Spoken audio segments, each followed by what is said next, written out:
Bonjour, bonsoir, ça dépend de l'heure à laquelle vous me suivez. Alors aujourd'hui, je viens vers vous partager ensemble la révélation que j'ai reçue sur l'eau. Alors, l'entre-deux-jeux, je voulais ici préciser certaines choses. Les gens ont tendance à banaliser l'eau. Oui, puisqu'il y a des gens qui viennent du monde des eaux. Ouais. Sachez-le que euh, partout, il y a deux mondes. Dans le monde où nous sommes, nous cohabitons avec des démons. Voilà. Dans le monde des eaux, c'est pareil, il y a deux mondes. Il y a un côté positif et un côté négatif.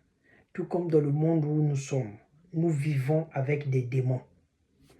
Alors, moi, je voulais partager avec vous des enseignements que j'ai reçus sur l'eau, que Congo m'a révélé sur l'eau. Et Tatanzabia Mpongo m'a révélé sur l'eau. Alors, il faut d'abord savoir que l'eau est neutre. Que l'eau, c'est une mémoire illimitée. Tout comme la nature. L'eau fait partie de la nature. Fait partie des éléments de la nature. L'eau donne la vie. L'homme au début est d'abord l'eau. Je m'explique. Lorsque nous faisons des rapports, les spermes de l'homme, c'est l'eau. Et quand ça rentre dans le corps de la femme, c'est là où les spermes commencent à prendre forme pour donner l'aspect humain.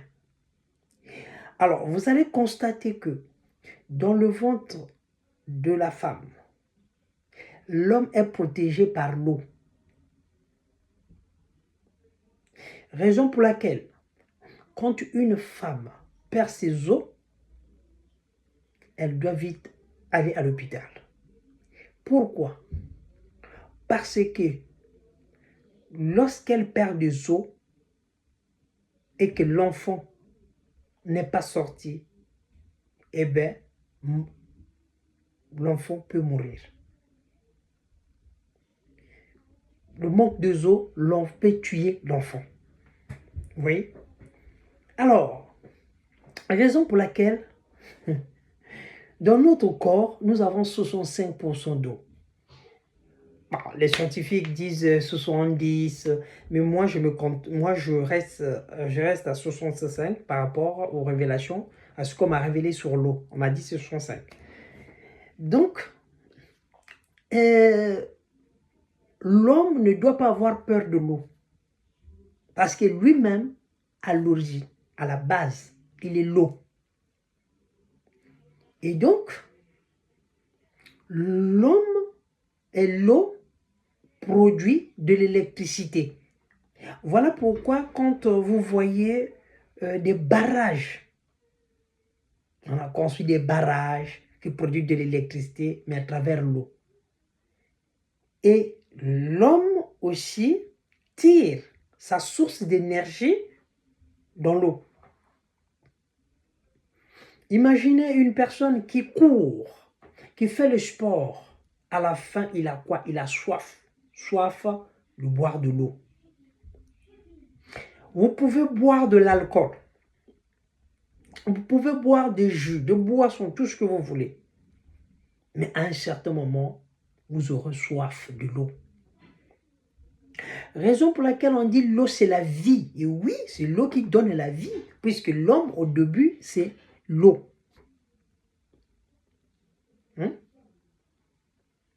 Et il tire sa source de l'énergie.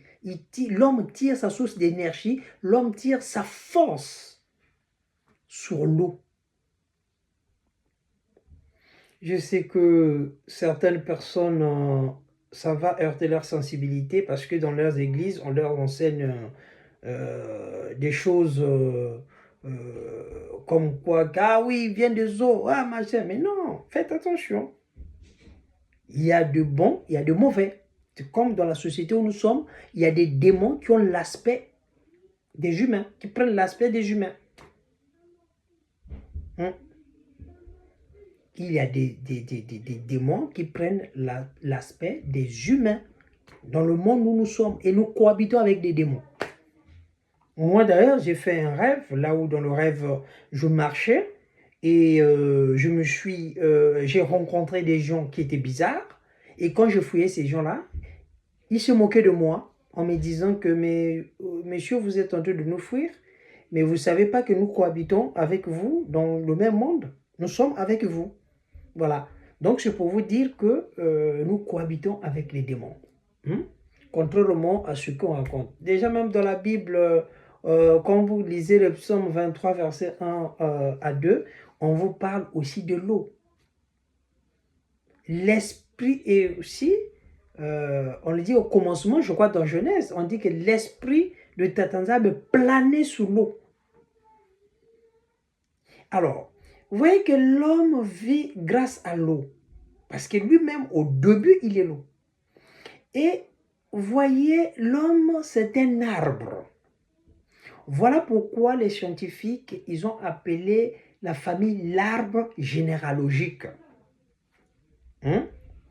Ceux qui ont fait la série D, je pense que vous allez vous rappeler, en biologie, quand on faisait, c'était la génétique, lorsqu'on essayait de déterminer l'arbre généalogique, on disait l'arbre généalogique. Voyez-vous, l'arbre, quand on plante un arbre, quand on le plante, et pour que l'arbre puisse pousser, l'arbre a besoin de quoi? L'arbre a besoin de l'eau. L'arbre a besoin de l'eau pour pousser. Et plus l'arbre grandit, plus l'arbre sort des branches. Vous voyez? C'est comme l'homme, lorsqu'il grandit, après, il fonde sa famille. Voilà. L'homme devient un homme, après, il se marie, il fait des enfants. Donc, il constitue une famille. Il constitue une famille, en fait. Donc, l'arbre, c'est pareil. Pour que l'arbre puisse pousser, il faut l'arroser. Vous l'arrosez, grandit, sort des branches. Voilà pourquoi on appelle l'arbre généalogique. L'homme, c'est comme un arbre. L'homme est l'arbre. L'homme se nourrit de l'eau, l'arbre se nourrit de l'eau. L'arbre sort des branches quand il grandit. L'homme crée une famille lorsqu'il grandit. Voyez un peu ce passerelle-là qui se fait entre l'homme et l'arbre. Et les deux ont des similitudes. Il y a des choses qui vont ensemble. Les deux vivent grâce à l'eau. S'il n'y a pas d'eau, l'homme ne peut pas tenir, il va mourir. L'arbre, c'est pareil. Donc voilà un peu la première partie sur l'eau, ce que j'allais vous dire. Il va y avoir une deuxième partie sur l'eau, parce que le message que j'ai reçu, on m'a demandé de faire cette vidéo sur l'eau pour faire comprendre aux gens que l'homme est l'eau. L'homme au début, il est l'eau. C'est l'eau. L'homme au début, c'est l'eau. Voilà. Avant qu'il puisse prendre l'aspect qu'il prend dans le ventre de sa maman, ainsi de suite. Mais l'homme, au début, c'est l'eau. Les superbes, c'est l'eau. C'est une fois qu'il devient humain dans le ventre de sa maman que l'homme est toujours protégé par l'eau. Donc voilà un peu d'abord la première partie que je voulais dire. N'ayez pas peur de l'eau, parce qu'il y a beaucoup de gens qui ont peur de l'eau pour rien. Hein? Voilà. Merci et je veux vous faire la deuxième partie. Merci.